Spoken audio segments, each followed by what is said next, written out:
She was invisible, a ghost in a mansion, a cleaning worker nobody noticed. Until the night she found him chained in the basement, a vampire king, dying, cursed, broken. She touched him. She took his curse. She transformed herself into something that shouldn't exist.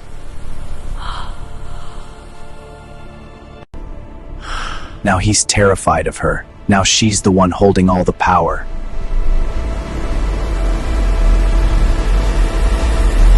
The Tower of Ashford. The wind howled through the mountain pass like a living thing, clawing at Iris's Blackwood's threadbare cloak as she trudged through snow that reached her ankles. Her breath came in visible clouds, each exhale a small surrender to the cold that had become her constant companion since leaving Raven's Hollow 3 days ago. The letter in her pocket, sealed with wax the color of dried blood, felt heavier than her entire body. Work at Ashford Ranch, room and board provided. No questions asked. The wages were enough to feed her for a year. And in a village where survival meant choosing between warmth and food, the choice had made itself. She didn't know then that she was walking toward the thing that would unmake her entirely. The ranch appeared through the snow like a ghost materializing from fog. Stone buildings clustered around a central courtyard, their roofs heavy with ice. Smoke curled from chimneys in thin, desperate threads.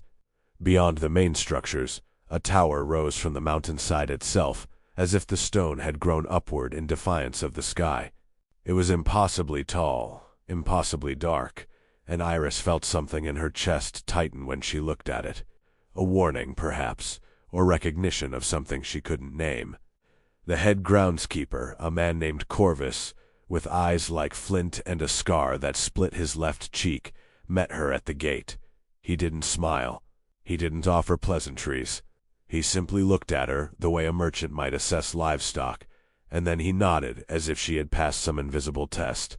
"You'll work in the main house," he said, his voice rough as gravel. "Kitchen, cleaning, laundry.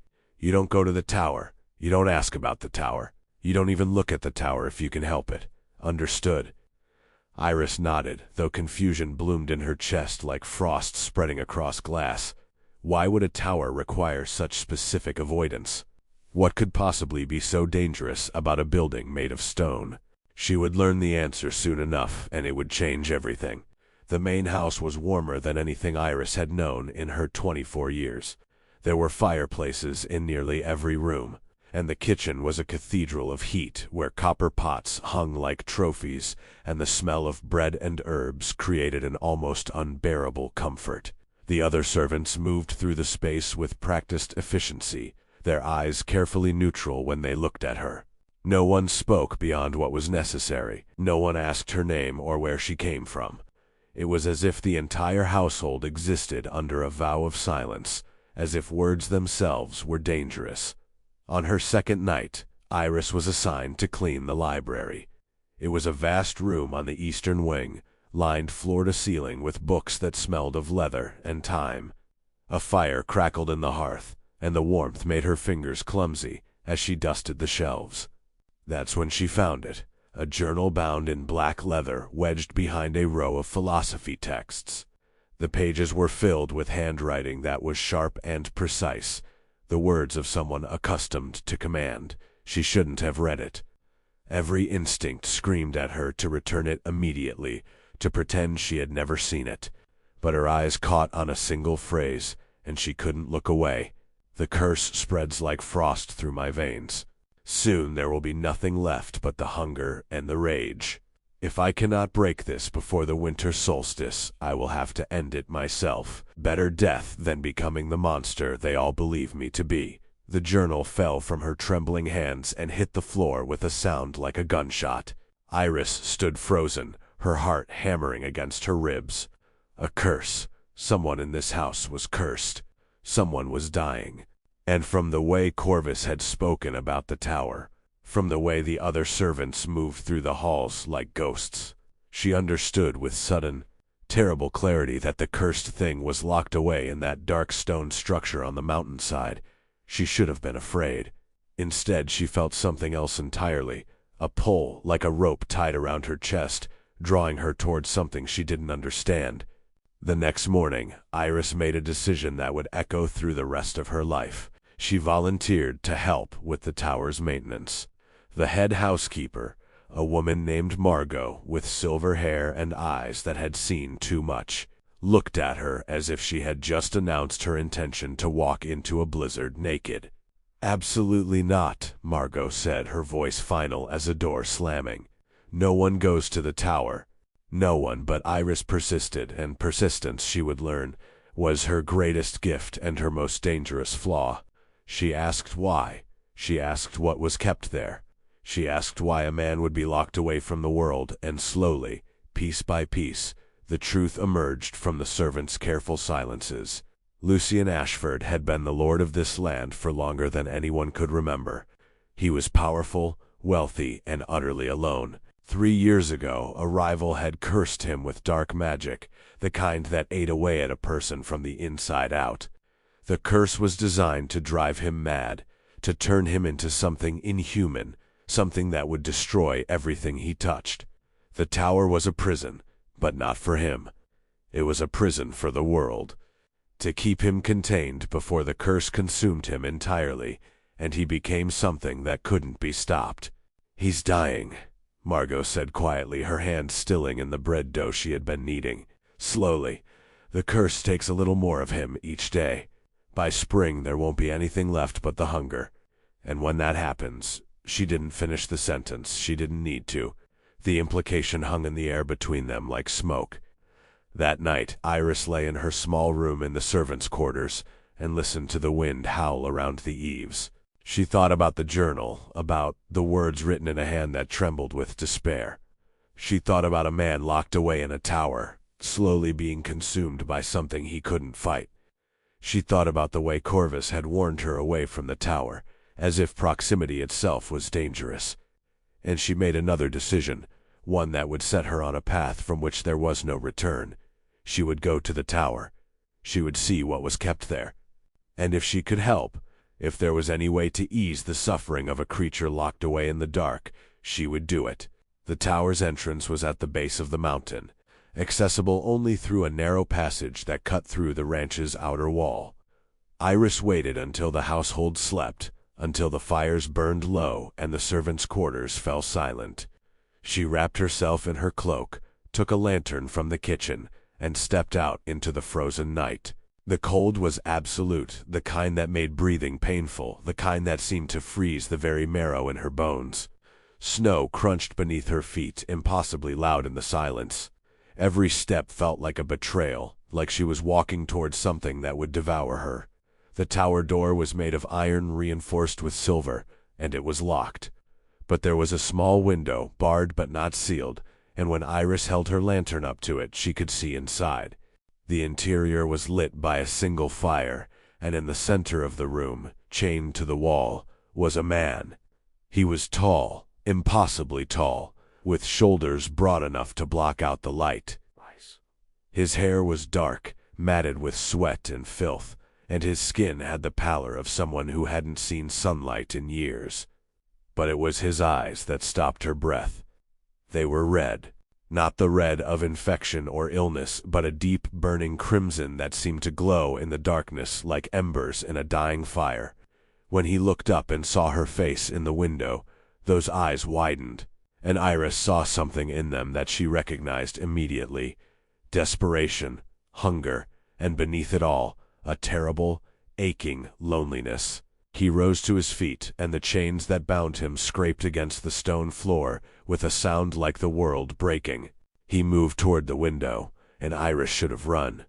Every rational part of her mind screamed at her to turn away, to return to the safety of the servants' quarters, to forget she had ever seen those burning eyes. But she didn't move. She stood frozen, watching as he approached the barred window, watching as he pressed his face close to the glass, watching as he breathed in the scent of her, and she saw his entire body go rigid. "You shouldn't be here," he said, his voice rough as gravel, as if his throat had forgotten how to form words. "If you have any sense of self-preservation, you will leave now and never return." But even as he spoke the warning, his eyes never left her face. He was starving for the sight of her, for the proof that something living still existed beyond these walls. Iris's hand moved without her permission, reaching toward the barred window. "What's your name?" she asked, her voice steady despite the trembling in her limbs. "What are you?" For a long moment he didn't answer. Then, so quietly she almost didn't hear it, he said, "My name is Lucian, and I am something that should have been destroyed long ago." He paused, and when he spoke again, his voice carried the weight of centuries. "I am a werewolf, and I am cursed, and if you touch me, if you come any closer, the curse will pass to you. It will consume you the way it's consuming me. So I'm asking you, begging you to leave, now, before it's too late." But Iris had already made her choice. She had already decided that she would not be the kind of person who walked away from suffering. She had already committed herself to a path that would lead her into darkness, into danger, into a transformation that would remake her entirely. She reached her hand through the bars of the window, and when her fingers brushed against his, she felt the curse like a living thing, like ice spreading through her veins, like fire burning through her blood. She felt it take root in her chest, felt it begin to consume her from the inside out. And in that moment, as the curse flowed from him into her, Iris's Blackwood began to become something other than human. She began to become something that would eventually surpass him in power, in strength, in the terrible beauty of transformation. She began to become the thing that would either save him or destroy him, and neither of them could have predicted which it would be. Lucian's scream of anguish echoed through the tower as he felt the curse leave him, as he felt the weight that had been crushing him for 3 years suddenly lift. But his relief was immediately consumed by horror as he realized what he had done. He had condemned her. He had passed his damnation to an innocent woman, and there was nothing he could do to take it back. "No," he whispered, pressing his face against the bars. "No, what have you done? What have I done?" But Iris was already stumbling backward, her hand pressed to her chest. Feeling the curse settle into her like a second heartbeat, she looked at him through the darkness, and she smiled. It was a small smile, fragile as frost, but it was there. "I chose this," she said. "I chose you." And then she turned and walked back toward the main house, leaving him alone in the tower once more, but forever changed by the knowledge that someone had chosen to carry his burden. The choice, the curse moved through Iris like winter itself, spreading from her chest outward in waves of ice and fire that made her gasp for breath. She stumbled through the snow, her lantern swinging wildly, casting grotesque shadows across the white landscape. Behind her, she could hear Lucian's anguished roar echoing from the tower, a sound so raw and primal that it seemed to tear the very fabric of the night. She didn't stop. She couldn't stop. Her legs carried her forward on instinct alone, away from the tower, away from those burning red eyes, away from the man whose burden she had just claimed as her own. By the time she reached the servants' quarters, her entire body was trembling. Not from cold, though the temperature had dropped so low that her breath came in crystalline clouds. The trembling came from something deeper, something that was remaking her from the inside out. She collapsed onto her narrow bed, still fully clothed, and pulled the thin blanket over herself. The curse moved through her veins like liquid darkness, and with each heartbeat she felt it settle deeper into her bones, into her blood, into the very essence of what made her human. She should have been terrified. Instead, she felt oddly calm, as if some part of her had always known this moment was coming, as if her entire life had been a path leading directly to this tower, to this man, to this choice that would unmake her and remake her into something entirely new. The fever came in waves. By morning, Iris could barely stand. Margot found her in the kitchen, swaying on her feet as she attempted to prepare breakfast, and immediately ordered her to bed. "You're burning up," the older woman said, pressing a weathered hand to Iris's forehead. "Some kind of sickness. You need rest." Iris didn't argue. She returned to her small room and lay in the darkness, watching as the shadows on the walls seemed to move with a life of their own. The curse was changing her. She could feel it in the way her senses were sharpening, in the way she could hear the heartbeat of a mouse in the walls, in the way she could smell the blood of the servants moving through the house like a symphony of scents she had never noticed before. On the third day of her fever, Corvus came to her room.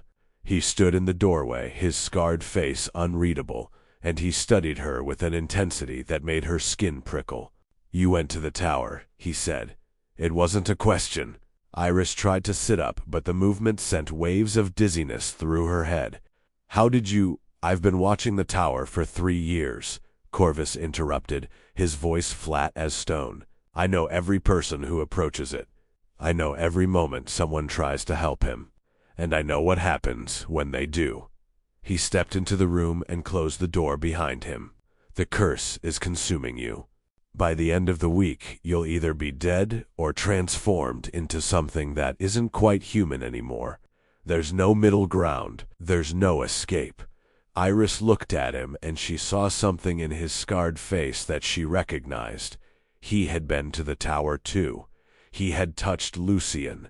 He bore the marks of the curse, though he had survived it somehow. "Why are you telling me this?" she asked, her voice barely a whisper. Corvus was silent for a long moment. Then he said, "Because he's been alone in that tower for 3 years, and I've watched him slowly lose his mind.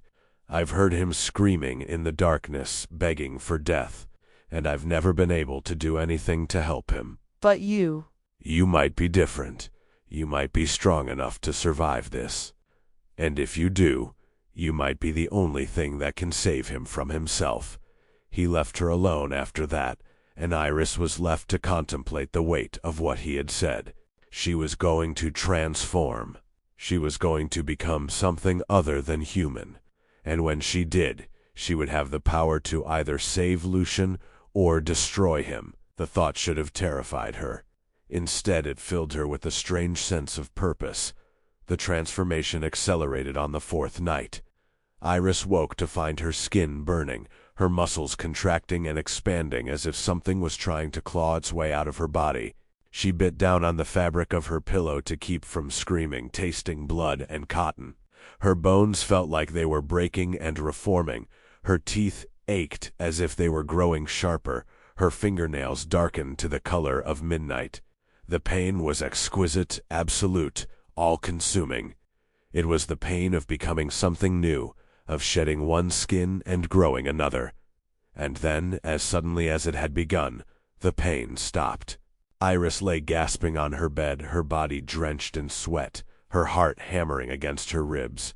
She looked down at her hands and saw that they had changed.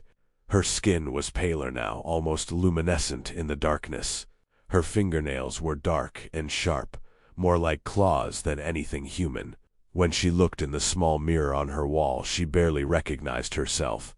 Her eyes had changed color, shifting from their normal brown to a deep amber that seemed to glow with an inner light. She was no longer entirely human, but she wasn't quite a werewolf either. She was something in between, something that combined the best and worst of both worlds. She was a hybrid, a creature born from the intersection of human compassion and supernatural power. And as she felt the strength flowing through her veins, as she felt the raw, primal energy that now coursed through her body, she understood that she had become something far more powerful than Lucian had ever been. The realization should have filled her with triumph. Instead, it filled her with dread. Because with that power came responsibility. With that power came the knowledge that she could destroy him with a single touch, that she could break the chains that bound him and either free him or consume him entirely. The choice was hers now, and the weight of it was almost unbearable. On the 5th day, Iris rose from her bed and walked to the kitchen. The other servants stared at her as she moved through the space, their eyes widening as they took in her transformed appearance. She could smell their fear, could hear the acceleration of their heartbeats, could sense the way their bodies instinctively recoiled from her. She was no longer one of them. She was something other, something that belonged to the shadows and the wild places. Margot was the first to speak. "What happened to you?" the older woman asked, her voice trembling slightly. Iris looked at her, and she saw the moment of recognition in Margot's eyes. The older woman had seen this before. She had watched others transform, had witnessed the moment when human became something else. "I went to the tower," Iris said simply. "I touched him, and now I'm like him." Margot's face went pale. "Then you're dying. The curse will consume you, just like it's consuming him. There's nothing that can be done." But Iris shook her head. "No," she said, and her voice was different now, deeper, resonating with a power that hadn't been there before. "I'm not dying. I'm becoming." That night, Iris made her way back to the tower. She moved through the snow with a grace that was entirely new, her feet barely making an impression on the frozen ground. The cold no longer bothered her. The wind no longer cut through her skin. She was becoming something that belonged to the winter, something that thrived in the darkness and the ice. When she reached the tower door, she found it still locked, still sealed with silver and iron. But now, with her new strength, the lock was nothing. She reached out and twisted the metal, and it shattered like glass beneath her fingers. The door swung open, and she stepped inside. Lucien was on his knees in the center of the room, his chains still binding him to the wall. But his head snapped up the moment she entered, and his red eyes widened in shock and horror. "No," he breathed, rising to his feet. "No, what have you done? You should have let me die. You should have let the curse take me. Why would you?" He stopped mid-sentence as he truly looked at her, as he took in the changes that had transformed her from a humble servant into something far more powerful than he had ever imagined. "Because I chose to," Iris said, and her voice was calm and steady, like the surface of a frozen lake. "I chose to carry your burden, and in doing so, I've become something that you never were. I'm not just a werewolf, Lucien. I'm something more. I'm a hybrid. I'm human and supernatural combined, and that combination has made me stronger than the curse that binds you." She approached him slowly, and she could see the fear in his eyes, the desperate hope warring with the terror of what she might do. When she reached him, she raised her hand and touched the chains that bound him. The silver burned against her skin, but she didn't flinch. She simply pulled, and the chains shattered like they were made of glass. They fell to the ground in pieces, and Lucien stumbled forward, free for the first time in 3 years. He fell to his knees, and Iris knelt beside him. She could feel the curse still moving through him, still consuming him from the inside out. But she could also feel something else now, something that her transformation had given her, the ability to heal. She placed her hands on his shoulders, and she felt the curse begin to slow, begin to retreat, begin to lose its grip on him. "What are you doing?" he asked, his voice breaking with emotion. "I don't understand. You should hate me. I've cursed you. I've condemned you to a life of suffering and transformation." Iris looked into his burning red eyes, and she smiled. "I don't hate you," she said. "I saved you because I saw a man worth saving, and now I'm healing you because I see a man worth healing. The question is, what will you do with the freedom I've given you?" Lucien stared at her, and in that moment something shifted between them. The dynamic of power had reversed. He was no longer the powerful lord, and she the humble servant. She was the one with the strength now, the one with the ability to destroy or save. And he was the one who had to choose whether to accept her gift or reject it. "I don't deserve this," he whispered. "I don't deserve you," but Iris simply shook her head. "That's not your choice to make," she said. "I've already made mine. Now you have to make yours. Will you accept the freedom I've given you? Or will you spend the rest of your life in this tower, bound by chains that no longer exist?" The answer was written in his eyes before he even spoke it. He reached out and took her hand, and together they walked out of the tower and into the frozen night, leaving behind the chains and the curse and the man Lucien had been before. They were walking toward something new, something neither of them could have predicted or controlled.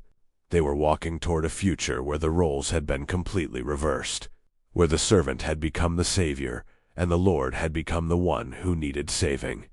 And as they disappeared into the darkness, the tower behind them seemed to exhale, as if it too was relieved to finally be empty of the suffering it had contained for so long. The curse was broken, the chains were shattered, and Iris Blackwood, the humble servant from Ravenshollow, had become something far more powerful than anyone could have imagined. The question now was, what would she do with that power? And would Lucian Ashford be able to accept a world where he was no longer the one in control? The morning after their escape from the tower, Iris woke to find herself in a bed that wasn't hers, in a room that smelled of cedar and old leather. Sunlight filtered through heavy curtains, casting long shadows across stone walls. For a moment, she didn't remember where she was, or how she had gotten there. Then the memories came flooding back. The tower. The chains, Lucian's burning red eyes, the moment when she had touched him and felt the curse transfer from his body into hers. She sat up slowly, testing her new body, feeling the way her muscles responded with a strength that was entirely foreign to her. Her hands trembled as she looked down at them. The skin was still pale, almost translucent in the morning light, and her fingernails were dark as midnight. She was no longer the woman who had arrived at Ashford Ranch 5 days ago. That woman was gone, burned away by the curse and reforged into something entirely new. The door to the room opened without a knock, and Lucian stepped inside.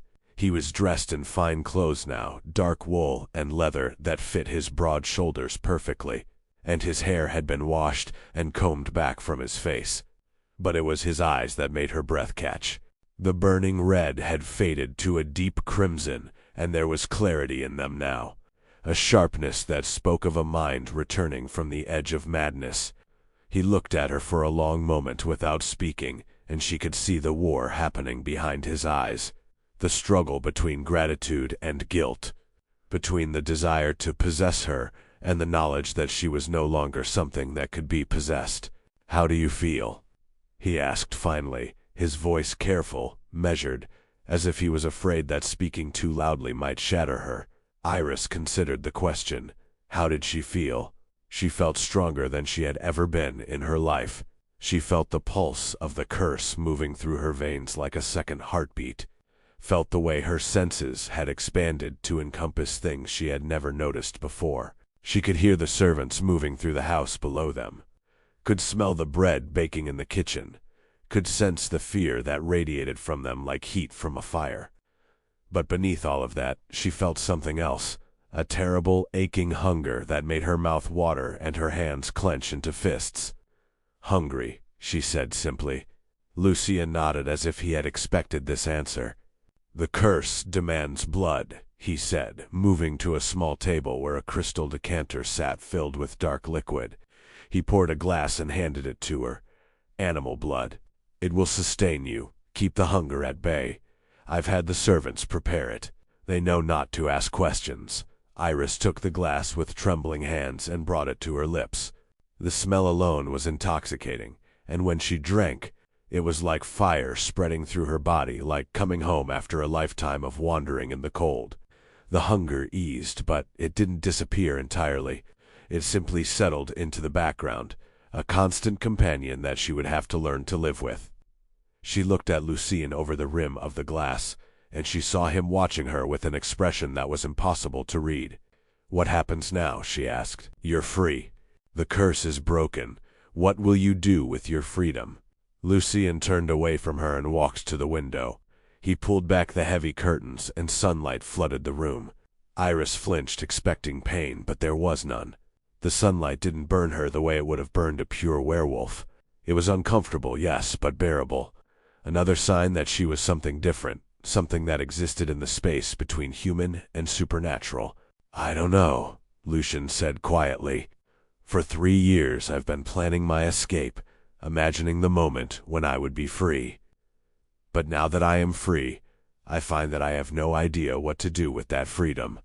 My lands are still mine, but they've been managed by others in my absence. My enemies still exist, still plot against me.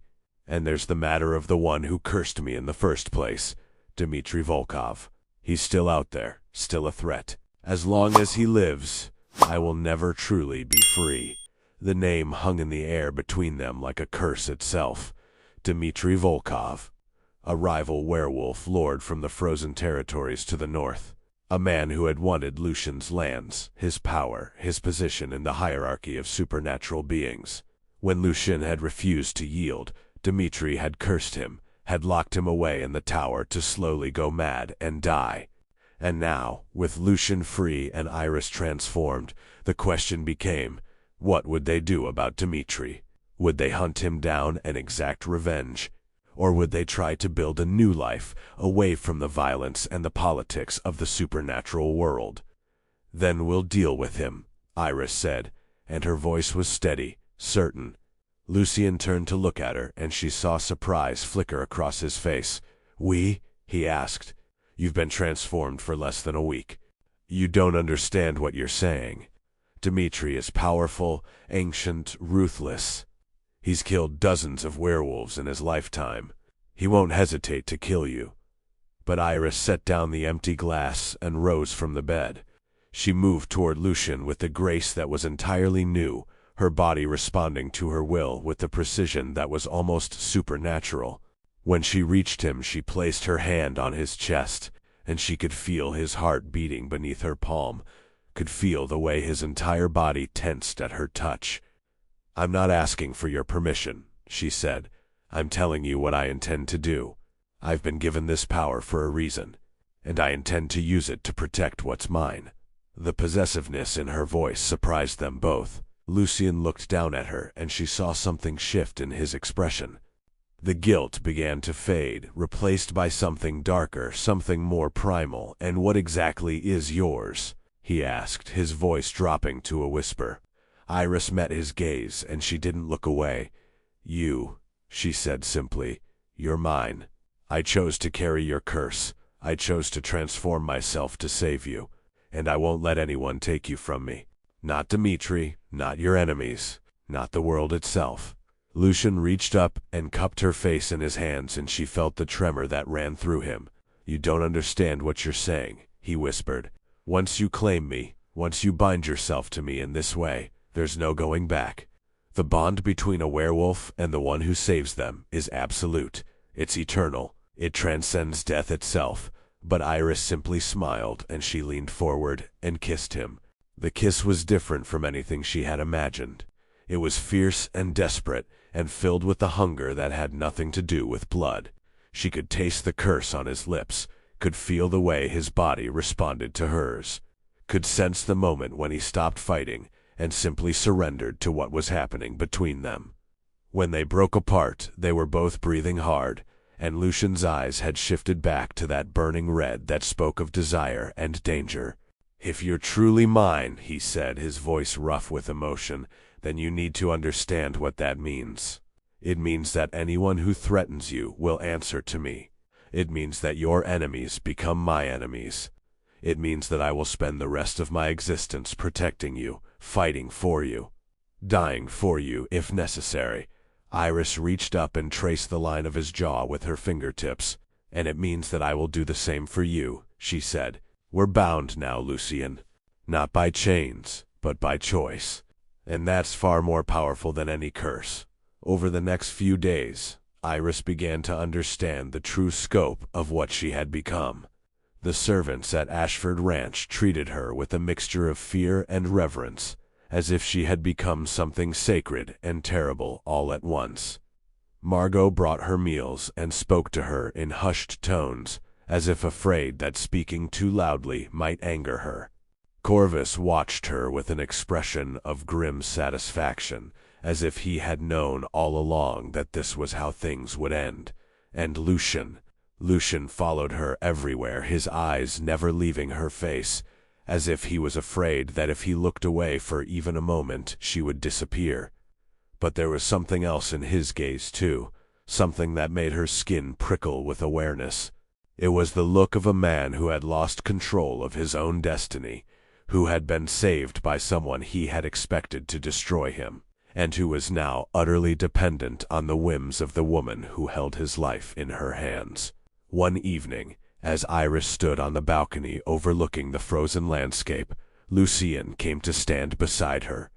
The sun was setting, painting the snow in shades of gold and crimson, and the wind carried the scent of pine and ice. "Dmitri will know by now that I've escaped," Lucien said quietly. "He'll be preparing his forces, gathering his allies. He'll come for me, and when he does, he'll come with everything he has. Are you truly prepared for that? Are you truly prepared to face a war?" Iris turned to look at him, and she saw the fear in his eyes, the desperate hope that she would say no, that she would ask him to run, to hide, to abandon his lands and his people, and simply disappear into the wilderness with her. But she couldn't do that. She wouldn't do that, because she had discovered something in the past few days, something that had been hidden deep within her all along. She had discovered that she was stronger than she had ever imagined, that the curse that had nearly destroyed Lucien had only made her more powerful, and she had discovered that she was willing to fight for what she loved, willing to shed blood, willing to become the monster that everyone feared if it meant protecting the man who had become her entire world. "Yes," she said simply, "I'm prepared, and when Dmitri comes, we'll be ready for him." Together, Lucien reached out and took her hand, and she felt the way his entire body relaxed at her words. He had been carrying the weight of this burden alone for so long, had been preparing to face his enemy with no one at his side. But now, with Iris beside him, with her strength and her determination, and her absolute certainty that they would prevail, he felt something he hadn't felt in 3 years. Hope. Real, tangible hope that he might actually survive this, that they might actually build something together, that the curse that had nearly destroyed him might actually be the thing that saved him in the end. But as they stood together on the balcony, watching the sun sink below the horizon, neither of them noticed the figure watching them from the shadows of the forest. A man on horseback, his face hidden beneath a heavy cloak, his eyes glowing with a faint red light that matched Lucien's own. Dmitri Volkov had arrived at Ashford Ranch, and he had brought an army with him. The war was about to begin, and Iris and Lucien had no idea that their enemy was already at their doorstep, waiting for the moment to strike. The curse that had bound them together was about to be tested in ways they could never have imagined. And the question that hung in the frozen air was simple but devastating. Would their bond be strong enough to survive what was coming? Or would it shatter like ice beneath the weight of war and betrayal and the terrible price of love in a world where monsters were real and mercy was a luxury that no one could afford? The attack came in the dead of night, when the snow fell so thick that visibility extended no more than a few feet in any direction. Iris was awake when it happened, her new senses alert to every sound, every movement in the darkness beyond the castle walls. She had been standing at the window of her chamber, watching the storm rage across the frozen landscape, when she felt it, a shift in the air, a disturbance in the fabric of the world itself. Werewolves were approaching, many of them, and they were moving with the coordinated precision of an army, not a hunting pack. She turned from the window and moved through the darkness of the castle with a speed that would have been impossible for her just days before. Her feet made no sound on the stone floors, her body responding to her will with a grace that was almost supernatural. She found Lucien in his study, standing before a fireplace, his hands braced against the mantelpiece. He was already dressed for battle, wearing dark leather reinforced with silver that caught the firelight and threw it back in sharp, dangerous angles. He didn't turn when she entered, but she knew he sensed her presence. The bond between them was becoming stronger with each passing hour, a connection that transcended the physical and existed on a level that was almost telepathic. "Dmitri," Lucien said, his voice flat as stone. "He's here. It wasn't a question." Iris moved to stand beside him, and she could feel the tension radiating from his body, the coiled readiness of a predator preparing to strike. "How many?" she asked. Lucien's jaw tightened. "At least 50, maybe more. He's brought mercenaries, other werewolves, creatures that serve him out of fear or loyalty or the promise of gold. He's brought everything he has. Iris felt a surge of something that might have been feared, but it was quickly overwhelmed by something else. Rage. Pure, primal rage that burned through her veins like molten metal. This man, this Dmitri Volkov, had cursed Lucian. He had locked him away in a tower to slowly go mad and die. And now he had the audacity to come to Lucian's lands, to threaten what was hers. The possessiveness that had awakened in her when she claimed Lucian was now fully unleashed, and it was a force far more powerful than anything she had anticipated. "Then we'll meet him," Iris said, and her voice was different now, deeper, resonating with the power that made the very air vibrate. Lucian turned to look at her, and she saw something flicker across his face. Fear. Not fear of Dmitri, but fear of her. Fear of what she was becoming, of the raw primal power that was radiating from her in waves. "You don't understand what you're facing," he said, reaching out to take her hand. "Dmitri is ancient. He's been alive for over 400 years. He's killed dozens of werewolves in combat. He's cunning and ruthless, and he will use every trick he knows to destroy you." But Iris simply squeezed his hand, and she felt him wince at the strength of her grip. "Then he'll die," she said simply, "because I won't let him take you from me. Not now. Not ever." The battle began at the gates of Ashford Ranch. Dimitri's forces came pouring through the snow like a dark tide, their eyes glowing red in the darkness, their bodies shifting between human and wolf form, with fluidity that spoke of centuries of practice. Lucian stood at the front of his own forces, a small group of loyal werewolves and human mercenaries who had chosen to stand with him despite the odds. But it was Iris who drew all eyes the moment she stepped forward. She was no longer entirely human, but she wasn't quite a werewolf either. She was something in between, something that combined the best and worst of both worlds. Her eyes glowed with an amber light that was brighter and more intense than any red that Dimitri's forces possessed. Her body was lithe and powerful, moving with a grace that was almost hypnotic. And when she opened her mouth and released a sound that was part scream and part howl, the very earth seemed to tremble beneath their feet. Dmitri himself emerged from the darkness, and Iris understood immediately why Lucian had feared him. He was massive, easily 7 feet tall, even in human form, with shoulders broad enough to block out the sky. His face was scarred and weathered by centuries of violence, and his eyes held the cold, calculating intelligence of a predator who had survived by being smarter and more ruthless than everyone around him. When he saw Iris, his expression shifted from confidence to something that might have been surprise.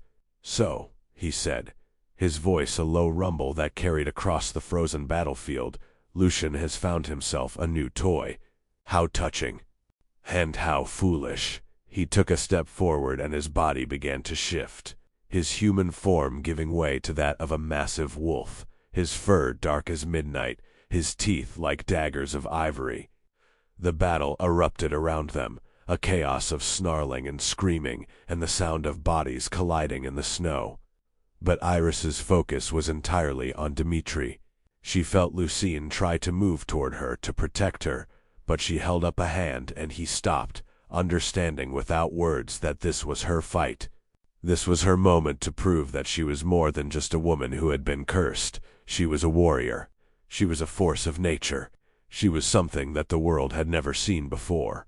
Dmitri charged at her, his massive wolf form moving with a speed that belied his size. Iris shifted as well, her body transforming into something that was neither fully human nor fully wolf, but a perfect hybrid of both. She had claws and fangs, but she retained her intelligence, her ability to think and strategize and adapt. When Dimitri's massive jaw snapped at her, she twisted away with a grace that was entirely new, and her claws raked across his shoulder, drawing blood that steamed in the cold air. Dmitri roared, a sound of pain and fury that echoed across the frozen landscape. He came at her again, and this time she was ready. She met his charge head-on, and they collided in a tangle of fur and claws and teeth. The fight was brutal and primal, a dance of violence that had been choreographed by nature itself. Iris felt the curse moving through her veins. felt it lending her strength and speed and a ferocity that was almost overwhelming. But she also felt something else, the weight of Lucian's presence at the edge of her consciousness, his connection to her, lending her power, his belief in her, making her stronger. She drove Dmitri backward, her claws finding purchase on his thick fur, her teeth snapping at his throat. He was stronger than her, more experienced, but she was faster, more adaptable, more willing to take risks. And she had something that Dmitri didn't have. She had love. She had a reason to fight that went beyond pride or power or the desire for dominance. She was fighting for Lucian, for the life they were building together, for the future that they had promised each other in the darkness of the tower. With a final, desperate surge of strength, Iris drove Dmitri to the ground. She pinned him beneath her claws at his throat, her teeth inches from his jugular. She could end this. She could kill him right now, could avenge everything that he had done to Lucian, could ensure that he would never be a threat again. And for a moment she was tempted. The rage that burned in her veins screamed for blood, for vengeance, for the satisfaction of watching her enemy die. But then she felt Lucian's presence in her mind, felt his desperate plea for her to stop, to show mercy, to prove that she was more than just a monster. And she understood in that moment that the true test of her power wasn't whether she could kill Dmitri. It was whether she could choose not to. She released him, stepping back, her body still trembling with the effort of restraint. Dmitri lay gasping in the snow, blood pouring from his wounds, his eyes wide with shock and disbelief. He had expected to die. He had expected Iris to finish him, to take her revenge. But instead she had chosen mercy, and in that moment something shifted in the balance of power. Dmitri understood, with a clarity that was almost painful, that he had lost, not just this battle, but the war itself. Because Iris was something that he could never be. She was powerful enough to kill him, but merciful enough to let him live. She was the perfect combination of strength and compassion. And there was no force in the world that could stand against her. "Leave," Iris said, her voice calm and steady despite the violence that still raged around them. "Take your forces and leave this land. If you ever return, if you ever threaten Lucian again, I will hunt you down and I will end you. And this time, I won't show mercy." Dmitri staggered to his feet, his body still in wolf form, his eyes burning with a mixture of rage and fear. He looked at Lucian and then back at Iris, and in that moment he understood the truth. Lucian was no longer the one in power. Iris was, and she had chosen to let him live, which meant that his life was now forfeit. He could be killed at any moment at her whim, and there was nothing he could do to prevent it. He turned and fled into the darkness, his remaining forces following behind him, their tails between their legs, their confidence shattered. The battle was over. Lucian's forces had won, but it was Iris who had secured the victory. It was Iris who had faced down the ancient werewolf lord and emerged triumphant. And it was Iris who had proven, beyond any shadow of a doubt, that she was more powerful than anyone had ever imagined. As the snow continued to fall around them, Lucian moved toward Iris. She was still in her hybrid form, her body covered in blood and dirt, her eyes glowing with the amber light that had become her signature. He reached out and touched her face, and she felt the tremor that ran through him. "You are magnificent," he whispered, and his voice was thick with emotion. "You are absolutely magnificent." Iris looked at him, and she saw the way he was looking at her, not with fear anymore, but with awe, with devotion, with the absolute certainty that she was the most powerful being he had ever encountered. And she understood in that moment that the dynamic between them had shifted completely. She was no longer the servant who had saved the Lord. She was the Lord now, and he was the one who served her. The realization should have filled her with triumph. Instead, it filled her with a terrible, aching sadness, because she had wanted to be his equal, not his superior. She had wanted to build a life with him as partners, not as master and servant.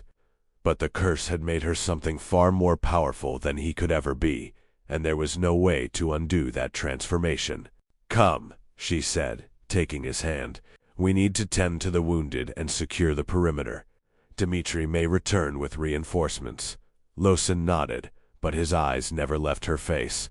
He was studying her, trying to understand what she had become, trying to reconcile the woman he had known with the warrior who had just defeated one of the most powerful werewolves in existence.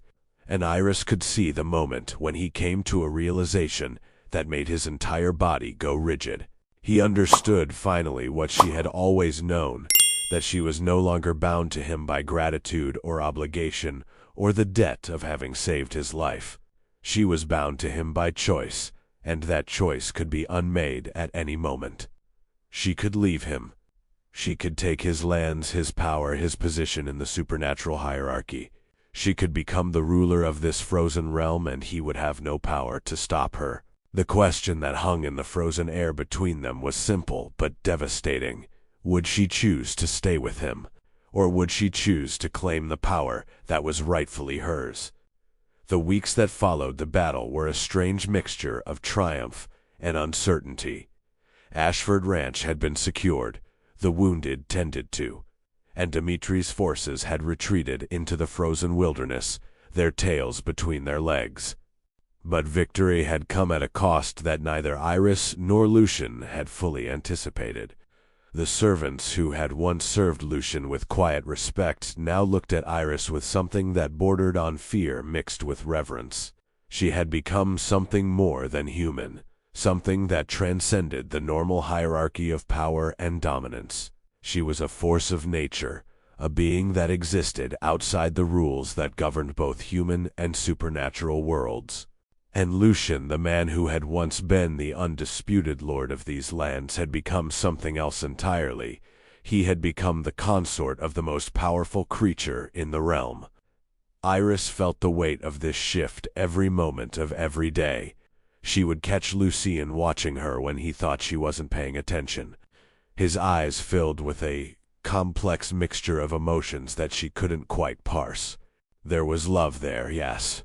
But there was also something darker, a creeping sense of obsolescence, of being slowly erased from the narrative of his own life. She had saved him from the tower, had transformed herself to break his curse, had defeated his greatest enemy in single combat, and in doing all of that, she had inadvertently made herself indispensable while making him dependent.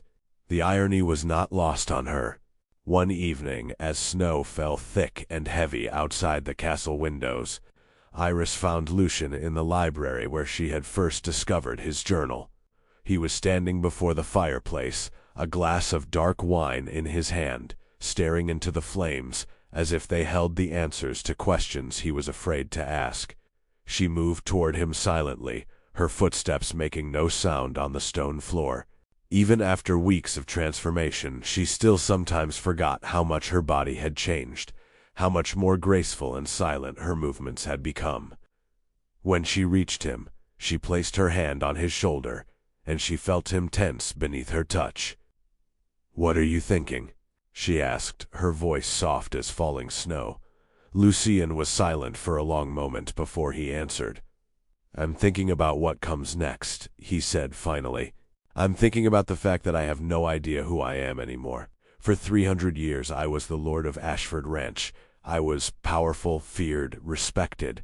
I made decisions that affected thousands of lives. But now," he trailed off, taking a long drink of his wine, "now I'm the man who is saved by a woman who has become far more powerful than I could ever be. I'm the man who stands in the shadow of his own consort. I'm becoming irrelevant." Iris felt a surge of something that might have been anger, but it was quickly overwhelmed by something deeper, understanding.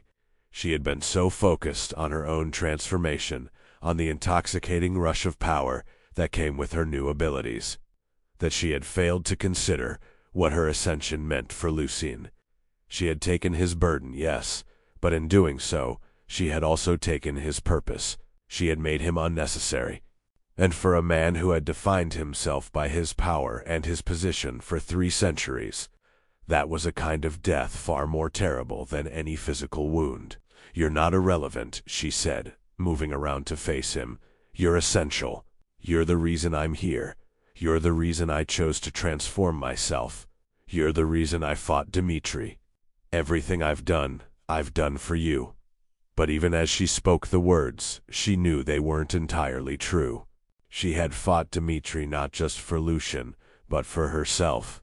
She had claimed power not just to protect him, but because she wanted it.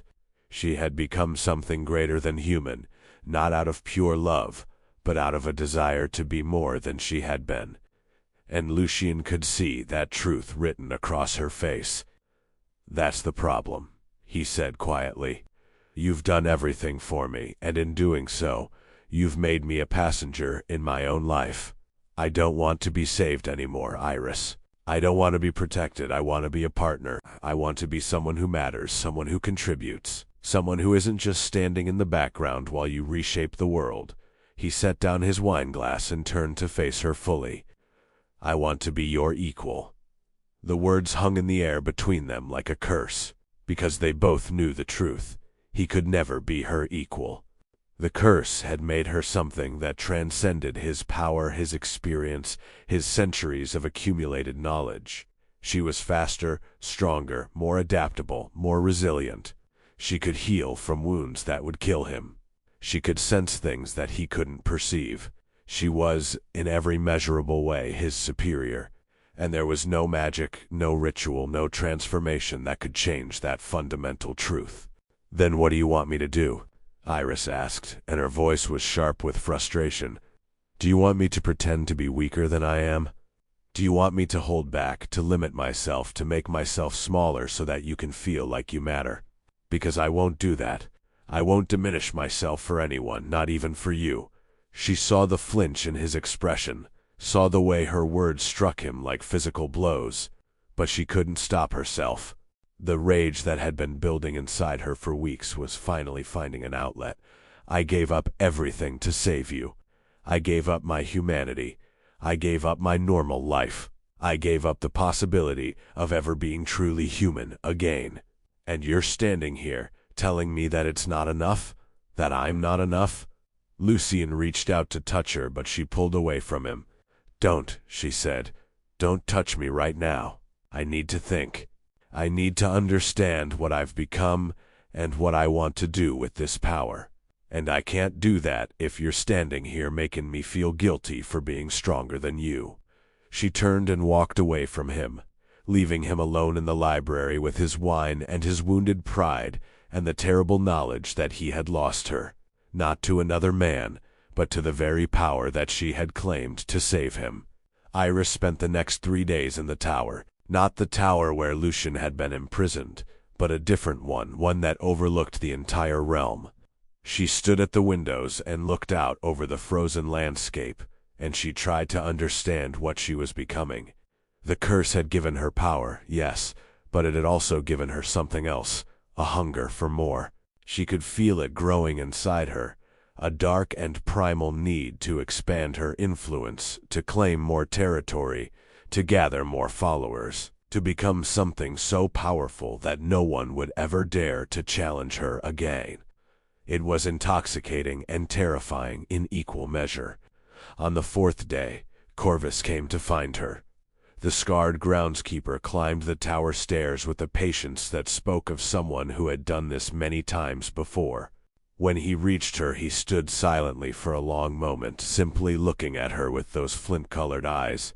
"You're wondering if you made a mistake," he said finally. It wasn't a question. Iris turned to look at him, and she saw something in his expression that she recognized. He had been where she was now.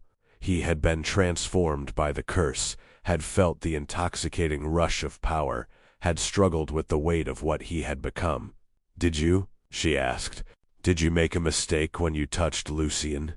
Corvus moved to stand beside her at the window.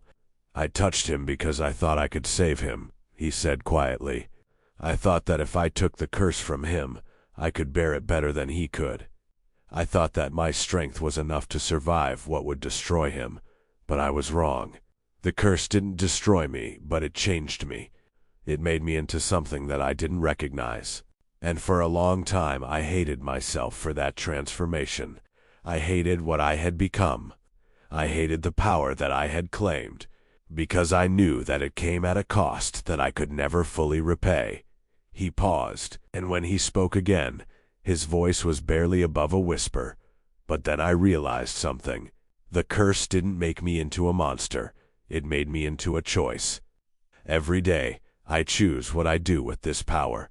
Every day, I choose whether to use it to help or to harm, to build or to destroy, to love or to hate. And that choice, that agency, that's what makes me human.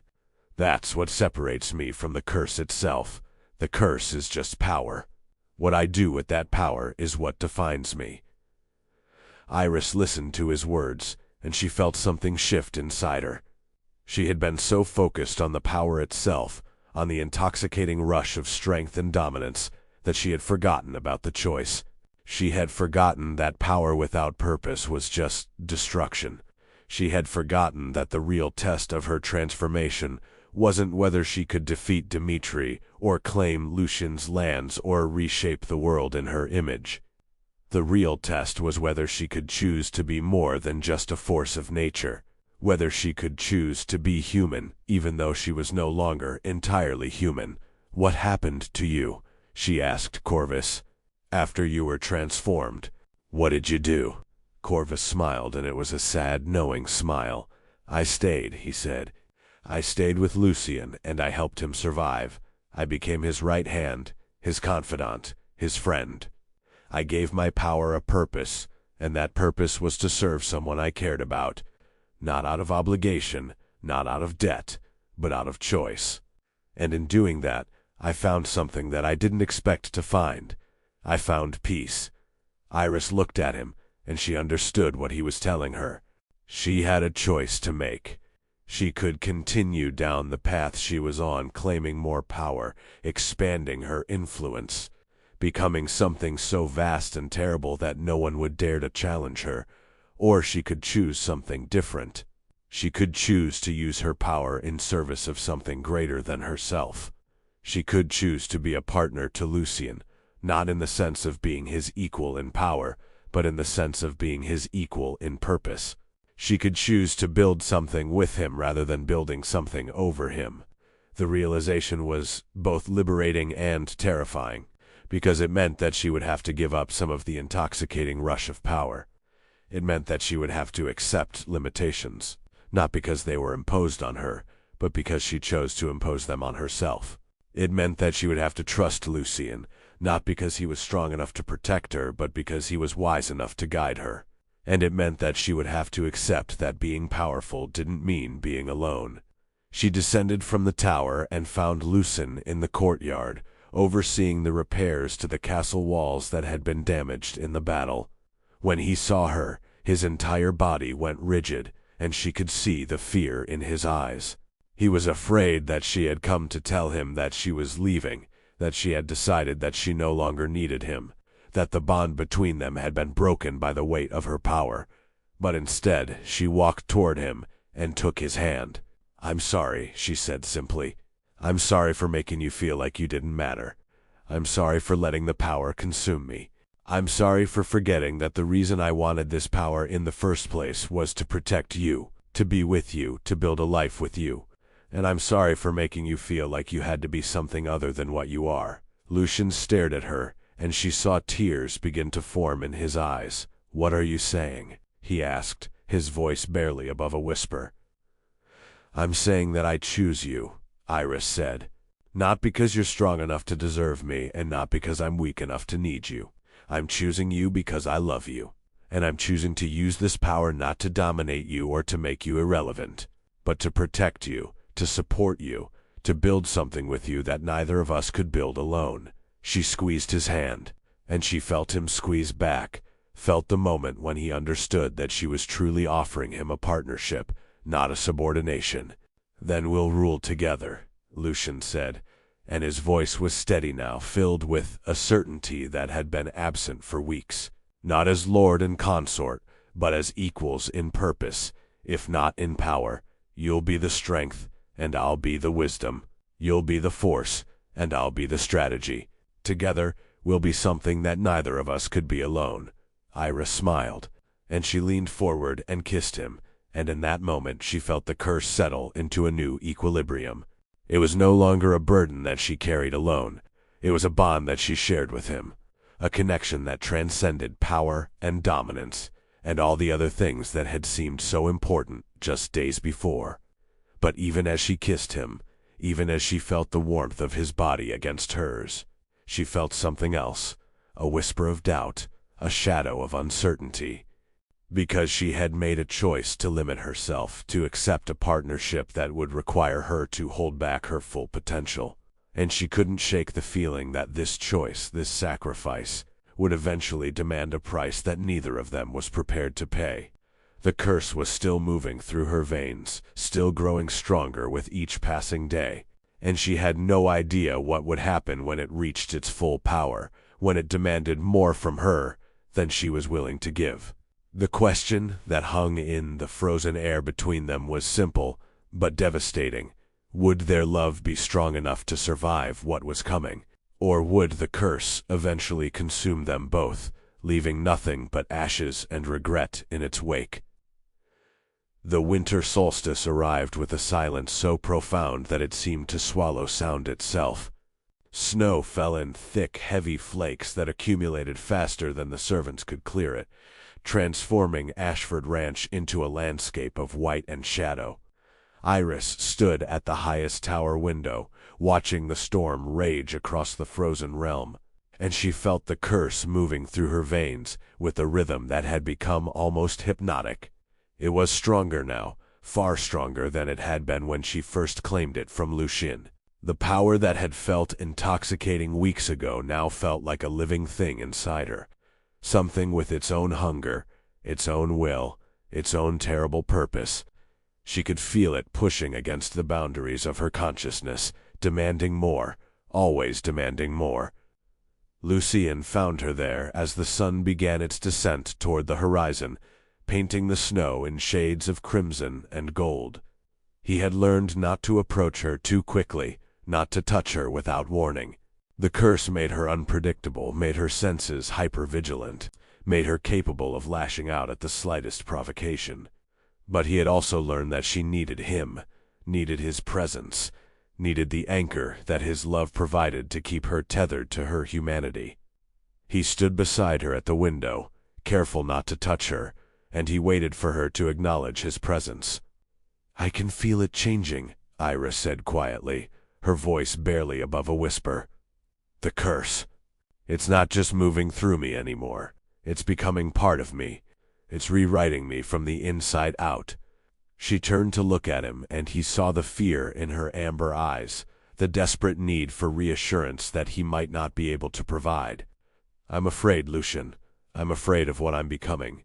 I'm afraid that one day I'll wake up and I won't recognize myself anymore. I'm afraid that the woman you love will be gone, replaced by something that only wears her face."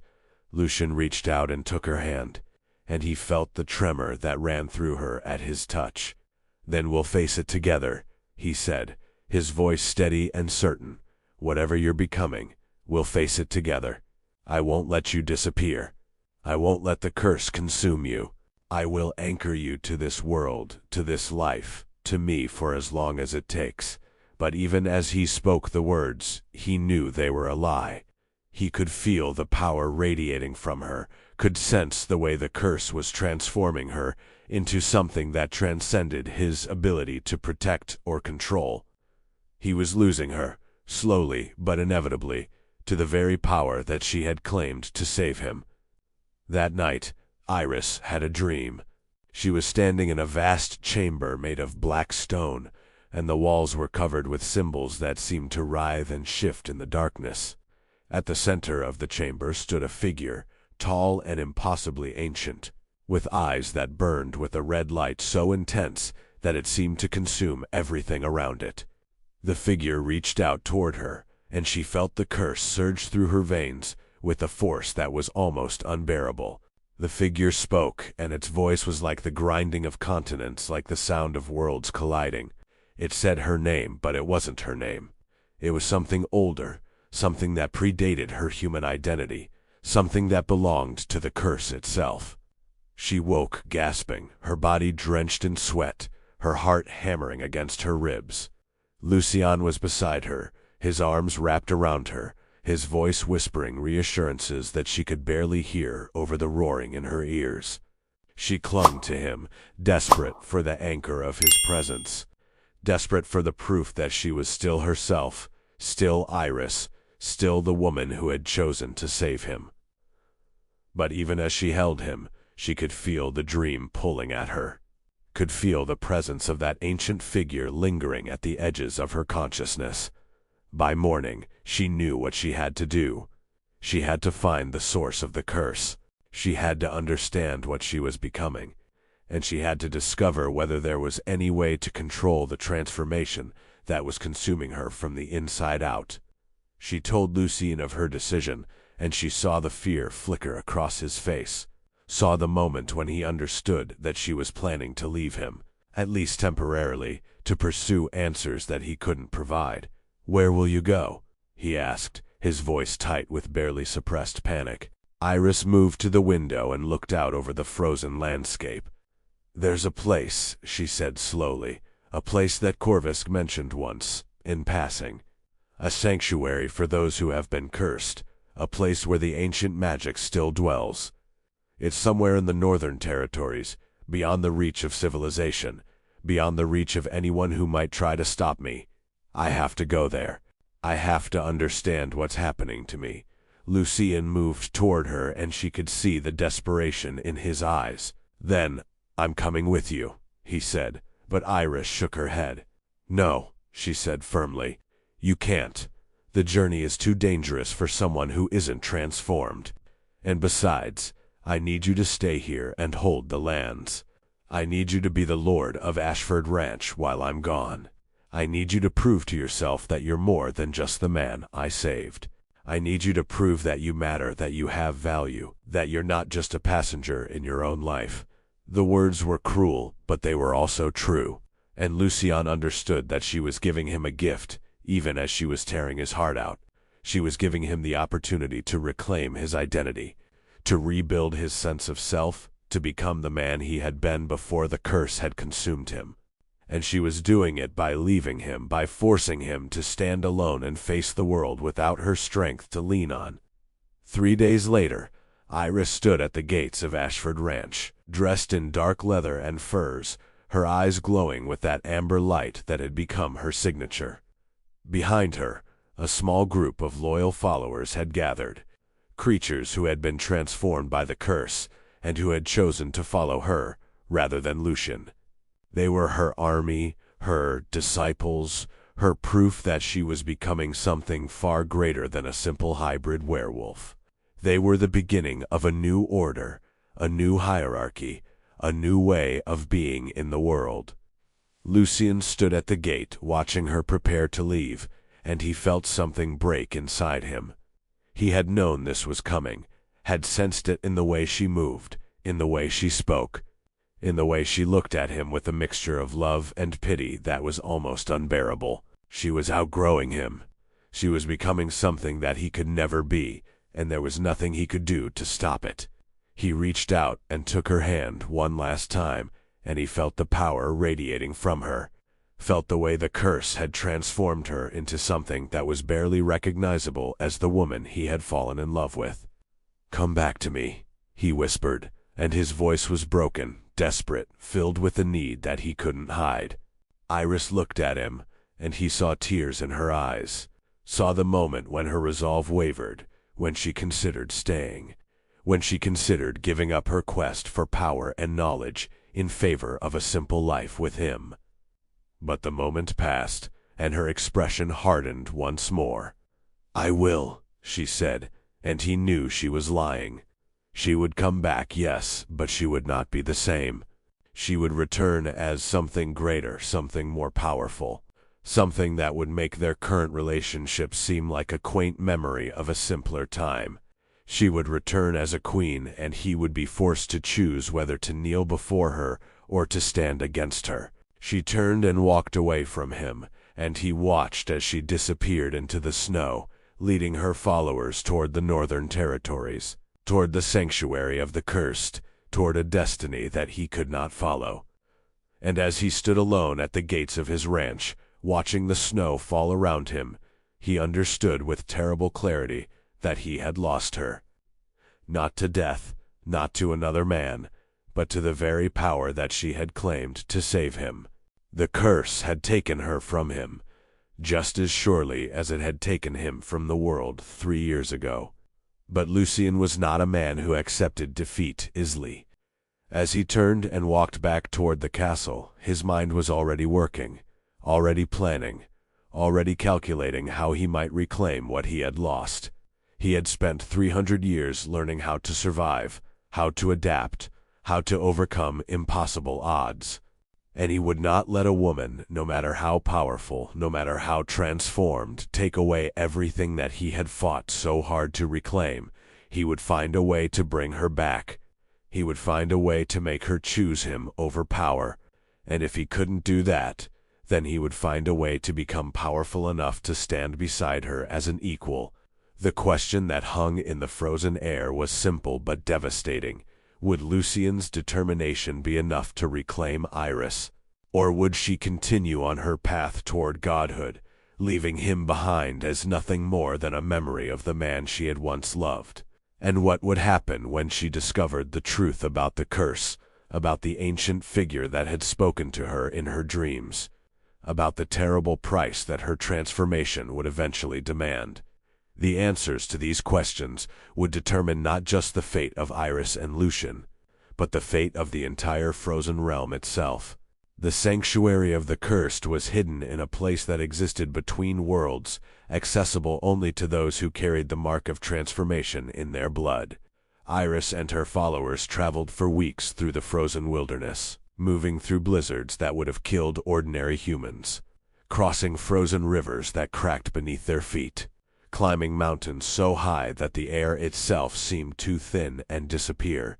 But with each step, Iris felt the curse growing stronger, felt it pulling her toward something ancient and terrible and magnificent. The dreams came more frequently now, visions of that dark chamber and the figure with burning red eyes, and with each dream, she understood more of what she was becoming. On the night of the new moon, they arrived at the sanctuary. It was carved into the side of a mountain, hidden behind a waterfall that had frozen solid centuries ago. The entrance was marked with symbols that matched those she had seen in her dreams, and when Iris touched them, they glowed with an amber light that matched her eyes. The doors swung open silently, revealing a vast cavern that descended deep into the earth. She left her followers at the entrance and descended alone, her body moving with a grace that was no longer entirely her own. The curse was guiding her now, pulling her deeper and deeper into the darkness, towards something that had been waiting for her since the moment she first touched Lucien in the tower. The chamber at the bottom of the cavern was exactly as it had appeared in her dreams. Black stone walls covered with writhing symbols, a floor that seemed to absorb light, and at the center, a figure that was both ancient and impossibly vital. But as Iris drew closer, she realized that the figure was not separate from her. It was a reflection, a shadow, a manifestation of the curse itself given physical form. And when it spoke, its voice was her voice, but deeper, older, resonating with the weight of centuries. "You have come at last," the figure said, and Iris understood that it was speaking not to her, but through her, using her voice to communicate with itself. "I have been waiting for someone strong enough to carry me, someone worthy of the power that I offer. For 300 years, I have been bound to Lucinge Ashford, slowly consuming him, slowly driving him mad. But he was never meant to be my vessel. He was too rigid, too bound by his own sense of morality and duty. But you, Iris Blackwood, you are different. You are flexible, adaptable, willing to do what must be done to survive and thrive. You are the one I have been waiting for." Iris felt her knees weaken, felt the ground shift beneath her feet. The curse was not something that had been inflicted upon her. It was something that had chosen her. It had guided her to the tower, had whispered to her in the darkness, had pushed her toward Lucian so that she would touch him and claim the power that was rightfully hers. She had never been saving him. She had been claiming her inheritance. "What do you want from me?" she asked, and her voice was barely a whisper. The figure moved closer, and she saw that it had her face, her eyes, her body, but twisted and distorted by the weight of ancient magic.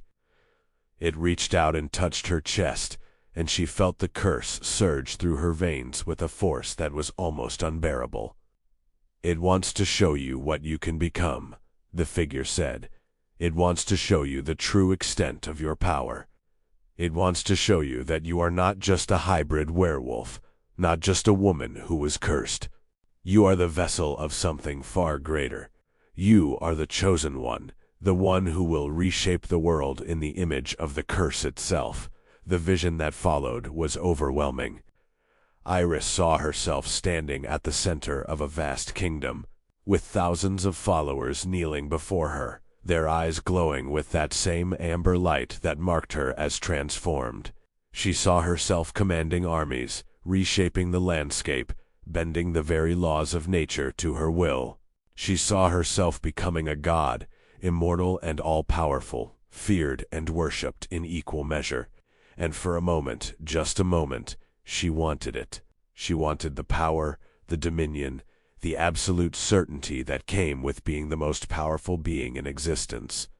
But then she saw something else. She saw Lucien, standing alone in the ruins of Ashford Ranch, his eyes empty, his body broken, his spirit shattered by the knowledge that she had abandoned him. She saw Corvus dead, killed by one of her followers in a power struggle.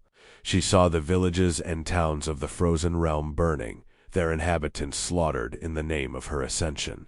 She saw a world remade in the image of the curse, a world of darkness and violence and endless hunger, a world where love and compassion and mercy had been burned away, leaving nothing but ash and regret. "No," Iris said, and her voice was firm, certain, filled with the strength that came not from the curse, but from somewhere deeper, somewhere that was purely her own. "I won't do this. I won't become what you want me to become. I won't sacrifice everything I love for the promise of power. I won't become a monster." The figure recoiled, and for the first time Iris saw something like surprise flicker across its ancient face. "You refuse?" it asked, and its voice was filled with a confusion that bordered on disbelief. "You refuse the power that I offer? You refuse to become a god?" "Yes," Iris said, and she felt something shift inside her, felt the curse begin to loosen its grip on her consciousness. "I refuse. I choose Lucien. I choose love. I choose to be human, even if it means being weaker, even if it means being vulnerable, even if it means eventually dying while he lives on. I choose to be myself, not the vessel of something ancient and terrible and hungry." The figure let out a scream that shook the very foundations of the mountain. It reached for her, its claws extended, its eyes burning with a rage that was almost palpable. But Iris stood her ground. She reached deep inside herself, past the curse, past the power, past all the things that had been added to her since that night in the tower. She reached for the part of her that was purely Iris's Blackwood, the cleaning worker from Raven's Hollow, the woman who had chosen compassion over fear, who had chosen love over power. And she pulled. The curse tore free from her like a living thing, screaming and writhing and desperate to maintain its hold. But Iris was stronger now, not because of the power it had given her, but because of the choice she had made. She was stronger because she had chosen to be herself, because she had chosen to limit herself, because she had chosen to love someone more than she loved power. The curse dissipated into shadow and smoke, and the figure dissolved into nothingness, leaving behind only silence and the faint echo of its dying scream. Iris collapsed to the ground, gasping for breath, her body trembling with the effort of what she had just done. The amber glow faded from her eyes, replaced by the warm brown that had been hers before the transformation. Her skin returned to its normal color, her claws retracted, her fangs disappeared. She was human again, or nearly human. The curse had left its mark on her, had changed her in ways that could never be undone, but she was no longer its vessel. She was no longer its chosen one. She was simply Iris, and that was enough. She climbed back up the mountain, back toward the entrance of the sanctuary, back toward her followers who were waiting for her in the darkness. When she emerged into the frozen night, they looked at her with confusion and disappointment. The amber glow was gone from her eyes. The power that had radiated from her was diminished. She was no longer the godlike figure that they had followed into the wilderness. She was simply a woman, powerful still, but no longer transcendent. Some of them turned away from her, disappearing into the snow, seeking other masters, other sources of power. But Corvus remained, and a handful of others who had followed her not because of the power she wielded, but because of the choice she had made. They understood in a way that the others could not, that what she had done in that chamber was far more powerful than any transformation, any ascension, any claim to godhood. She had chosen love over power, and in doing so, she had become something far greater than a god. She had become human. The journey back to Ashford Ranch took weeks. Iris moved slowly now, no longer able to travel at the supernatural speeds that had carried her across the frozen realm. Her body was tired, her spirit weary, but her heart was light in a way that it had not been since before she claimed the curse. She had made her choice, and she would live with the consequences, whatever they might be. She had given up the power that could have made her a god, and in doing so she had found something far more valuable. She had found herself. When she finally arrived at the gates of Ashford Ranch, she found Lucien waiting for her. He was standing in the courtyard, his eyes fixed on the horizon, watching for her return. When he saw her, he moved toward her slowly, as if afraid that she might disappear if he moved too quickly. He stopped a few feet away from her, studying her face, taking in the changes that had occurred during her absence. "You're different," he said finally, his voice filled with a mixture of relief and uncertainty. "The power is gone. The curse is no longer consuming you. What happened?" Iris smiled, and it was a smile that came from deep within her. A smile that spoke of peace and acceptance and the hard-won knowledge that sometimes the greatest strength comes from choosing to be weak. "I chose you," she said simply. "I chose love over power. I chose to be human over being a god.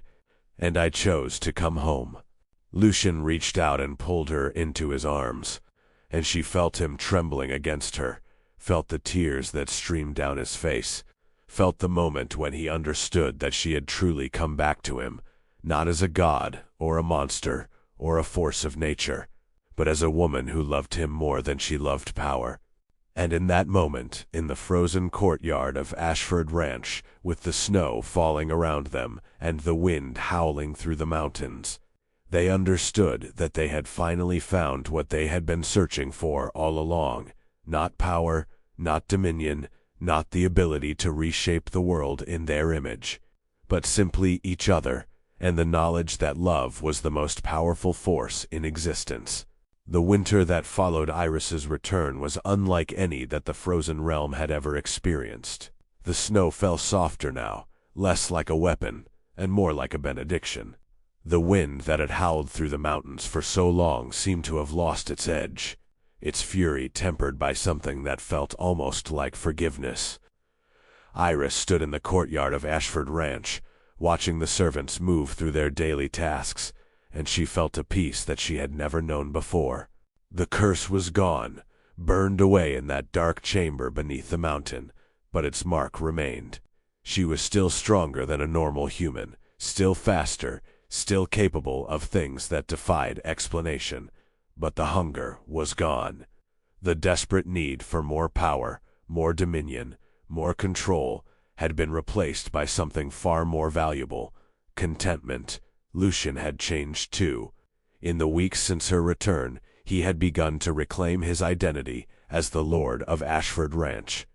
He made decisions about the lands, about the servants, about the future of his domain with a confidence that had been absent since his imprisonment in the tower. But there was a difference now. He consulted with Iris before making major decisions. He valued her opinion, not because she was more powerful than him, but because he respected her wisdom. They had become true partners, not in the sense of being equals in power, but in the sense of being equals in purpose. They worked together to rebuild what had been damaged by the curse, to heal the wounds that had been inflicted on the land and its people. One evening, as they sat together in the library where Iris had first discovered Lucian's journal, he asked her a question that had been haunting him since her return. "Why did you come back?" he asked, his voice quiet but filled with a need to understand. "You had the power to become a god. You had the ability to reshape the world in your image. You could have stayed in that sanctuary and claimed everything that the curse offered you. Why did you choose to come back to me?" Iris looked at him, and she saw the vulnerability in his expression, the desperate need for reassurance that her choice had been real, that it had been made freely, that it hadn't been some kind of compromise or sacrifice that she would eventually come to resent. She reached out and took his hand, and she felt the warmth of his skin against hers, felt the steady pulse of his heartbeat, felt the absolute certainty that this was where she belonged. "Because I realized something in that chamber," she said slowly, choosing her words with care. "I realized that power without love is just destruction. I realized that being a god would have meant being alone forever, surrounded by followers and worshippers, but never truly connected to another soul. I realized that what I wanted more than anything was to be with you, to build a life with you, to grow old with you, and know that I had chosen love over everything else. And I realized that that choice, that sacrifice, was the most powerful thing I could possibly do." Lucien pulled her close, and she felt him trembling against her. "I was so afraid," he whispered into her hair. "I was so afraid that you wouldn't come back, that you would choose power over me, that I would lose you the way I lost everything else. But you came back. You chose me. And I don't know how to repay that debt." "You don't have to repay anything," Iris said, pulling back to look into his eyes. "We're not bound by debt anymore. We're bound by choice. And that's far more powerful than any obligation could ever be." But even as she spoke the words, Iris felt a shadow of doubt creep into her consciousness. The curse was gone, yes, but its mark remained. She could still feel the echo of that ancient presence, could still hear the whisper of its voice at the edges of her awareness. It had been defeated, but not destroyed. It was still out there somewhere, still hungry, still searching for a new vessel, a new host, a new chosen one. And she knew, with a certainty that made her blood run cold, that it would eventually find what it was looking for. The question was, would it find her again? Or would it find someone else, someone who might not have the strength to resist its promises of power and godhood? She didn't tell Lucian about these fears. She didn't want to burden him with the knowledge that the curse was still out there, still a threat, still a shadow hanging over their newfound peace. Instead, she focused on building the life that they had promised each other. She worked alongside the servants in the fields, learning the rhythms of the land, understanding the cycles of planting and harvest that governed the lives of the people who depended on Ashford Ranch for their survival. She learned to cook, to mend clothes, to tend to the sick and injured. She became, in many ways, the heart of the ranch, the person that everyone turned to when they needed comfort or guidance, or simply someone to listen to their troubles. Lucien watched her transform from the powerful warrior who had defeated Dimitri into something far more valuable, a leader who inspired loyalty not through fear, but through genuine care and compassion. He saw the way the servants looked at her, the way they sought her out, the way they trusted her with their deepest secrets and their most desperate hopes.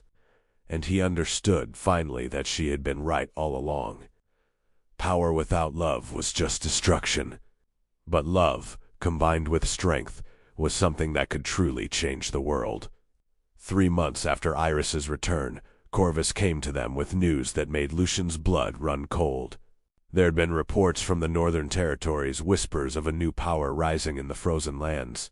A creature that was neither fully werewolf nor fully human, but something in between. a being that was gathering followers, building an army, preparing for something that no one could quite understand. The descriptions matched Iris perfectly, and for a moment, Lucien felt his heart stop. Had she lied to him? Had she returned to him only to continue her quest for power in secret? But when he looked at Iris, he saw the fear in her eyes, saw the moment when she understood what Corvus was telling them. "It's not me," she said, her voice barely above a whisper. "The curse found someone else. It found another vessel. And whoever it is, they're far more ambitious than I ever was." Lucien felt something shift inside him. The peace that they had built together, the fragile happiness that they had constructed in the aftermath of the curse, was about to be shattered.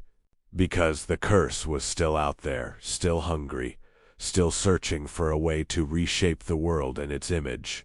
And now it had found a new host, a new chosen one, a new instrument through which it could work its terrible will.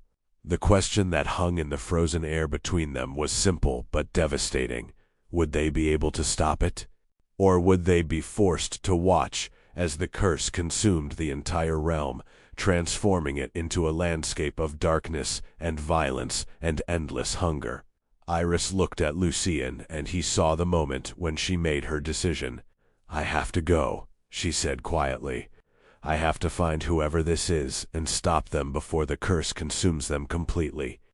I have to do what I should have done in that chamber. I have to destroy the curse once and for all." Lucien reached out and took her hand, and he felt the weight of what she was about to do, the sacrifice that she was about to make. "I'm coming with you," he said, his voice firm and certain. "We face this together. We face everything together." Iris smiled, and it was a smile that held both sadness and hope, both fear and determination. "Together," she agreed. "Always together." And as they stood in the library, surrounded by books and firelight and the weight of centuries of history, they understood that their story was far from over. The curse had been defeated, yes, but it had not been destroyed. And now, with a new threat rising in the frozen lands, they would be forced to leave behind the peace that they had built and venture once more into darkness, into danger, into a battle that would determine not just their fate, but the fate of the entire realm. The question that remained was simple but devastating. Would their love be strong enough to survive what was coming? Or would the curse finally succeed in tearing them apart, leaving nothing but ashes and regret in its wake? The journey to the northern territories was treacherous and unforgiving. Snow fell in relentless waves, and the wind cut through their clothing like invisible blades. Iris and Lucien traveled with Corvus and a small group of loyal followers, moving through landscapes that seemed to exist outside of time itself. The frozen realm stretched endlessly before them, a white wasteland punctuated by dark forests and jagged mountains that clawed at the sky. With each passing day, Iris felt the presence of the curse growing stronger, felt it pulling at her consciousness like a rope tied around her chest. It was calling to her, trying to lure her back into its embrace, whispering promises of power and dominion and the intoxicating rush of transformation. But she resisted, anchoring herself to the memory of Lucien's face, to the warmth of his hand in hers, to the knowledge that love was stronger than any curse could ever be. They found the first signs of the new vessel's presence in a village that had been completely transformed. The buildings were still standing, but they had been reshaped, twisted into grotesque forms that defied natural architecture. The snow around the village was stained with blood, and the few survivors they found were barely human anymore, their eyes glowing with that same amber light that had once marked Iris as the chosen one. When Iris approached them, they fell to their knees and called her sister, called her queen, called her the one who had come to lead them into a new age. She felt the curse surge through her veins at their words, felt it trying to reclaim her, trying to convince her that this was her destiny, that she had made a terrible mistake in rejecting the power that had been offered to her. But she pushed the feeling away and demanded answers. "Where is your master?" she asked, her voice cutting through the chaos like a blade. "Where's the one who carries the curse?" The survivors pointed toward the north, toward a fortress that had been built in the heart of the frozen mountains. They said that their master was gathering power, that he was preparing for something terrible, that he had spoken of reshaping the world in the image of the curse itself. Iris felt her blood run cold. The curse had found someone far more ambitious than she had been, someone who was willing to embrace the darkness completely, someone who would not hesitate to sacrifice everything and everyone in pursuit of absolute power. She turned to Lucien, and she saw the fear in his eyes, saw the moment when he understood the true scope of what they were facing. "We have to stop him," Iris said, her voice steady despite the trembling in her limbs. "We have to reach that fortress and destroy him before the curse completes its transformation." Lucien nodded, but she could see the doubt in his expression. He was afraid, not for himself, but for her. Don't for her. He was afraid that confronting the curse again, in a new form, in a new vessel, would be too much for her to bear. He was afraid that she would be tempted to reclaim the power that she had so carefully rejected. And he was right to be afraid, because as they drew closer to the fortress, Iris could feel the curse's pull growing stronger, could feel it calling to her with a voice that sounded almost like her own. The fortress rose from the mountainside like a monument to darkness itself. It was massive and impossibly tall, with towers that seemed to pierce the very sky. The walls were made of black stone that seemed to absorb light, and the air around it was thick with a presence that made Iris's skin prickle with awareness. As they approached, the gates swung open of their own accord, as if inviting them inside, as if the curse itself was eager to confront her once more. Lucien reached out and took her hand, and she felt the warmth of his touch, felt the anchor that his presence provided. Together, they walked through the gates and into the darkness beyond. The interior of the fortress was a labyrinth of corridors and chambers, each one more twisted and grotesque than the last. The walls seemed to pulse with a life of their own, and the air was thick with the scent of blood and ancient magic. They moved deeper and deeper into the structure, following the pull of the curse, following the presence of the new vessel. And finally they reached the throne room at the heart of the fortress. It was vast and impossibly high, with this ceiling that disappeared into shadow. And at the center, sitting on a throne made of bone and ice, was a man that Iris recognized immediately. It was Dmitri Volkov. He had been transformed completely. His body was no longer entirely his own, but a vessel for the curse itself. His eyes burned with a red light so intense that it seemed to consume everything around it. His skin was pale and luminescent, and his body seemed to shift and flow like liquid shadow. When he saw Iris, he rose from his throne, and his movement was accompanied by a sound like the grinding of continents, like the world itself was breaking apart. "So you have come at last," he said, his voice resonating with the weight of ancient magic. "The one who rejected the power that was offered to her, the one who chose love over dominion. How touching, how utterly pathetic." Iris felt the curse surge through her veins, felt it trying to convince her that Dmitri was right, that she had made a terrible mistake, that she should reclaim the power that was rightfully hers. But she pushed the feeling away and stepped forward. "I came to stop you," she said, her voice calm and steady. "I came to destroy the curse before it consumes you completely, before it uses you to reshape the world in its image. I came to save you from yourself."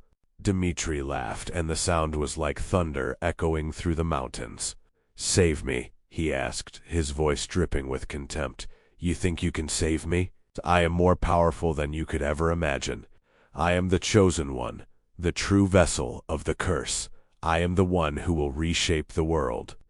And you, Iris Blackwood, you are nothing but a coward who was too weak to claim the power that was offered to her." Lucien stepped forward, and Iris could see the rage burning in his eyes. He had spent 3 years imprisoned by this man, 3 years slowly going mad, 3 years watching his life slip away. And now, faced with Dmitri once more, He wanted nothing more than to destroy him, to make him pay for every moment of suffering that he had endured. But Iris held up a hand, stopping him. "This is my fight," she said quietly. "This is something that I have to do alone."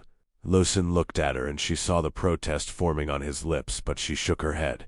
"Trust me," she said. "Please, trust me." Lucien stepped back, and Iris turned to face Dimitri. She could feel the curse moving through her veins, could feel it calling to her, could feel it trying to convince her that she should join with Dimitri, that together they could reshape the world, that together they could become something far greater than either of them could be alone. But she had made her choice long ago, in that dark chamber beneath the mountain. She had chosen love over power, and she would not change that choice now, no matter how tempting the alternative might be. She opened her mouth and released a sound that was part scream and part howl, a sound that resonated with the power of her choice, with the strength of her love, with the absolute certainty that she was doing the right thing. The sound shattered the walls of the throne room, sent cracks racing across the black stone, brought the entire fortress crashing down around them. Dimitri screamed, a sound of rage and despair, and the terrible knowledge that he had lost, that the curse had chosen wrong, that the woman he had underestimated was far more powerful than he could ever be. As the fortress collapsed, as the stone and ice and ancient magic crumbled to dust, Iris felt the curse being torn from Dimitri's body. It screamed and writhed and fought desperately to maintain its hold, but it was no match for the power of her choice, for the strength of her love, for the absolute certainty that she was doing what needed to be done. The curse dissipated into shadow and smoke, and Dimitri fell to the ground, his body returning to its normal form, his eyes losing their burning red light. He was human again, or nearly human, and he was dying. Iris knelt beside him, and she saw the moment when he understood what had happened. He had been used by the curse, had been manipulated into believing that he was the chosen one, had been led down a path that had ultimately destroyed him. And in his final moments, he looked at Iris with an expression that was almost peaceful. "Thank you," he whispered, his voice barely audible. "Thank you for saving me from myself." And then he was gone, his body dissolving into shadow and ash, leaving behind nothing but the memory of what he had been. Lucien rushed toward Iris, pulling her into his arms as the fortress continued to collapse around them.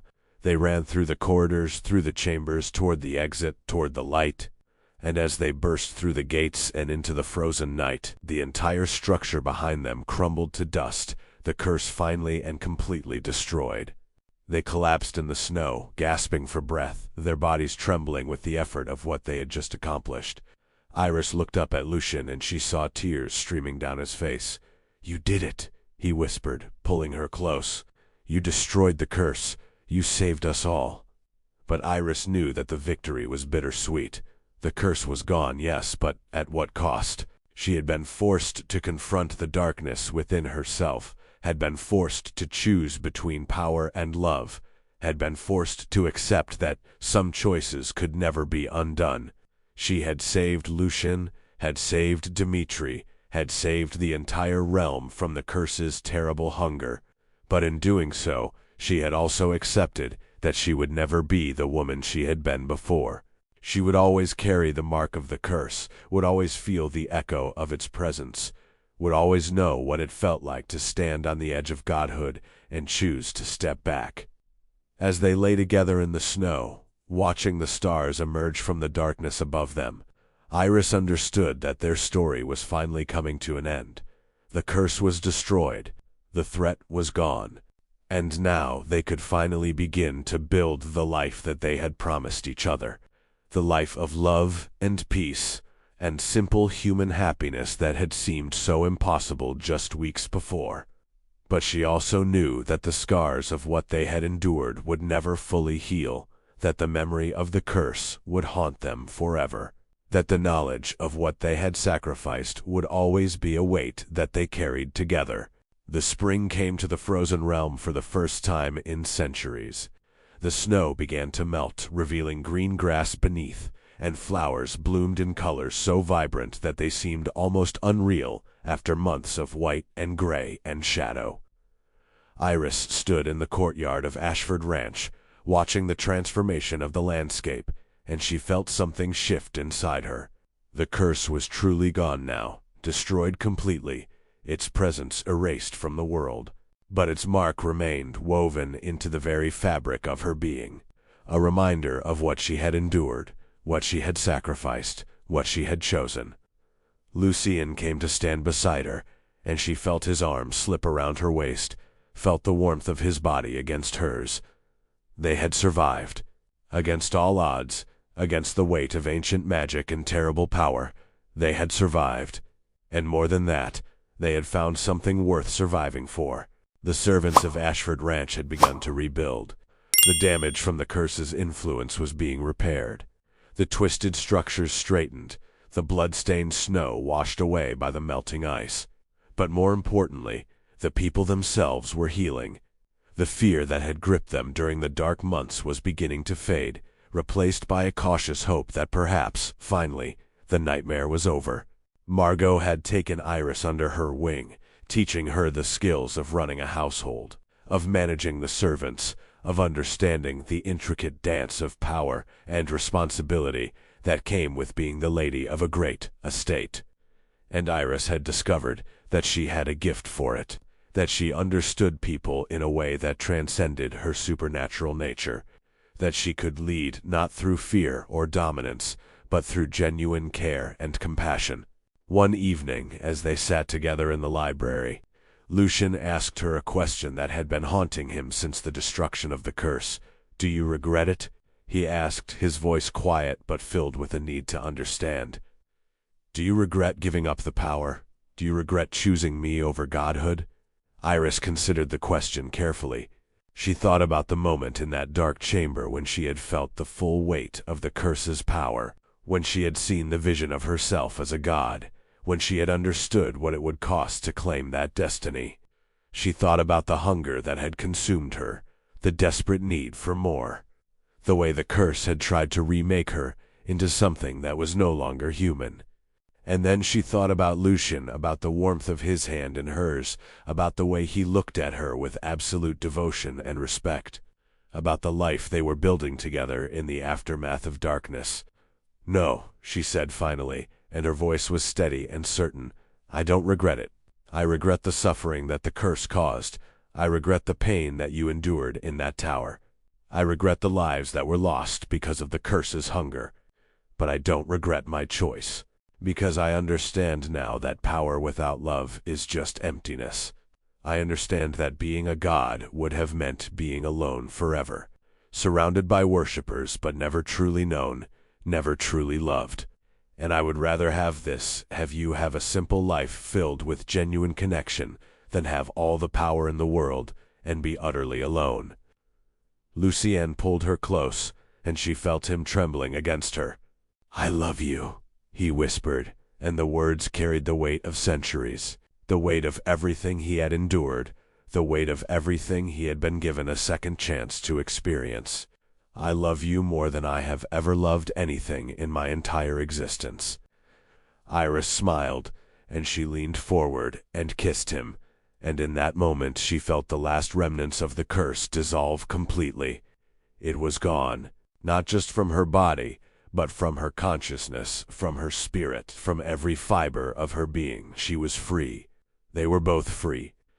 And the future stretched before them like an open road, full of possibility and hope, and the simple, profound beauty of two people who had chosen each other over everything else. But even as she kissed him, even as she felt the peace that came with their union, Iris felt something else, a whisper of warning, a shadow of uncertainty. The curse was destroyed, yes, but the world was vast and full of darkness. There would be other threats, other dangers, other forces that would test their bond and their commitment to each other. The journey that they had begun in that tower, in the darkness and the chains, was far from over. It was only just beginning. 3 months later, on a warm summer evening, Lucien asked Iris a question that changed everything. He took her hand and led her to the highest tower of Ashford Ranch, to a room that overlooked the entire realm. The sun was setting, painting the sky in shades of gold and crimson, and the wind carried the scent of flowers and growing things. He knelt before her, and he pulled a ring from his pocket. A simple band of silver etched with symbols that matched those she had seen in the sanctuary of the cursed. The ring glowed faintly with an amber light, and she understood immediately what it meant. It was a binding ring, a symbol of eternal commitment, a promise that transcended death itself. "Will you marry me?" he asked, his voice filled with a vulnerability that she had never heard from him before. "Will you bind yourself to me, not just for this lifetime, but for all the lifetimes that follow?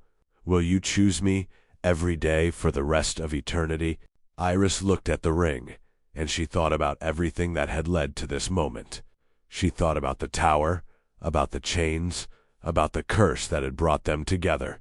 She thought about the darkness and the pain and the terrible choices that they had been forced to make.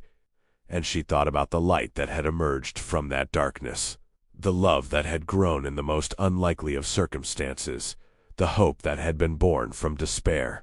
And she knew with absolute certainty that this was what she wanted. This was what she had been searching for all along. "Yes," she said, and her voice was strong and clear and filled with joy. "Yes, I will marry you. Yes, I will bind myself to you. Yes, I choose you every day for the rest of eternity." Lucien slipped the ring onto her finger, and it fit perfectly, as if it had been made for her, as if it had been waiting for her all along. The moment the ring touched her skin, she felt a surge of power, but it was different from the curse. It was warm and gentle and filled with love. It was the power of two souls binding themselves together, the power of choice and commitment, and the absolute certainty that they were meant to be together. The ring glowed brighter, and she felt Lucien's presence in her mind, felt the bond between them solidify into something that was unbreakable, eternal, absolute. They were married in the courtyard of Ashford Ranch, with the servants and the people of the surrounding villages gathered to witness the union. Corvus stood beside Lucien as his witness, and Margot stood beside Iris, tears streaming down her weathered face. The ceremony was simple but profound, a binding of two souls that transcended the physical world and existed on a level that was almost spiritual. And when Lucien kissed her, when he sealed their union with that kiss, Iris felt something settle inside her, felt the last of her doubts and fears dissolve completely. They ruled Ashford Ranch together, not as lord and lady, but as partners. Lucien made the decisions about the lands and the people, but he consulted with Iris before doing so. Iris worked alongside the servants, understanding their needs and their struggles, and she brought that understanding to Lucien so that he could rule with both wisdom and compassion. Together, they transformed Ashford Ranch from a place of fear and darkness into a place of hope and light. The people who lived there prospered, and word of their fair and just rule spread throughout the frozen realm. Years passed, and the memory of the curse began to fade into legend. Children were born who had never known the darkness, who had never experienced the terror of the curse's hunger. They grew up in a world where love was valued more than power, where compassion was seen as a strength rather than a weakness, where the bond between two people was considered sacred and inviolable. And Iris and Lucien watched them grow, and they understood that they had created something far more valuable than any kingdom or empire could ever be. They had created a legacy of love, a world where the choices they had made in darkness had borne fruit in the light. But on quiet nights, when the wind howled through the mountains and the snow fell thick and heavy, Iris would sometimes feel the echo of the curse, would sometimes hear the whisper of that ancient voice at the edges of her consciousness. It was gone, yes, but its mark remained, a reminder of what she had endured, what she had sacrificed, what she had chosen. And she would reach for Lucien, would feel his warm hand in hers, would remember that she had made the right choice. She had chosen love over power, humanity over godhood, connection over dominance. And in doing so, she had found something far more valuable than any curse could ever offer. She had found home. The story of Iris and Lucian became a legend in the frozen realm, a tale told around fires on cold winter nights. A story of a woman who had saved a man from darkness, and in doing so, had saved herself. It was a story of transformation and sacrifice, of love conquering all obstacles, of the power of choice in a world that often seemed determined to strip away our agency and our freedom. And it was a story that would endure long after Iris and Lucian had passed from the world, a testament to the power of love and the strength that comes from choosing to be human, even when the world offers you the chance to be a god. In the end, that was the true magic. Not the curse, not the power, not the transformation into something supernatural and terrible and magnificent. The true magic was the choice to love, the choice to be vulnerable, the choice to bind yourself to another soul and trust that they would never let you fall. The true magic was the knowledge that you were not alone, that someone saw you completely and loved you anyway, that you had been chosen not for your power or your strength, but for who you were at your core, in the deepest part of your being. And that magic, that simple, profound, eternal magic, was worth more than all the godhood in the world. So here's the question that's been haunting me since I finished writing this story. If you were Iris, standing in that dark chamber with absolute power within your reach, with the ability to reshape the entire world in your image, would you have made the same choice? Would you have given it all up for love? Or would you have claimed the throne and ruled as a god? Because that's the real test, isn't it? Not whether you can survive darkness, but whether you can choose light when darkness is so much more seductive, so much more intoxicating, so much more powerful. Iris made her choice. She chose Lucian. She chose humanity. She chose love over godhood. And in doing so, she became something far greater than any curse could ever make her. But here's the thing. If you don't subscribe to this channel right now, you'll never know what happens next. Because there are more stories coming. Stories of power and sacrifice. Stories of love that defies the laws of nature itself. Stories that will leave you breathless and questioning everything you thought you knew about strength, about choice, about what it truly means to be human. So if you want to survive these stories with me, if you want to feel that same rush of adrenaline, that same gut-wrenching emotion, that same sense of standing on the edge of something magnificent and terrible, then hit that subscribe button. Because I'm creating content that will haunt you, that will make you question your own choices, that will remind you that love is the most powerful force in existence. And if this story left you alive, if it made your heart race, if it made you feel something deep in your soul, then do me one favor. Drop a comment below. Tell me what you would have chosen. Tell me if you would have been brave enough to give up godhood for love. Tell me that you survived this story with me. Because I create these stories for you. And I need to know that you're still here. I need to know that you felt it. I need to know that I'm not screaming into the void. So comment, subscribe, like, survive with me, because the next story is even darker, and you won't want to miss it.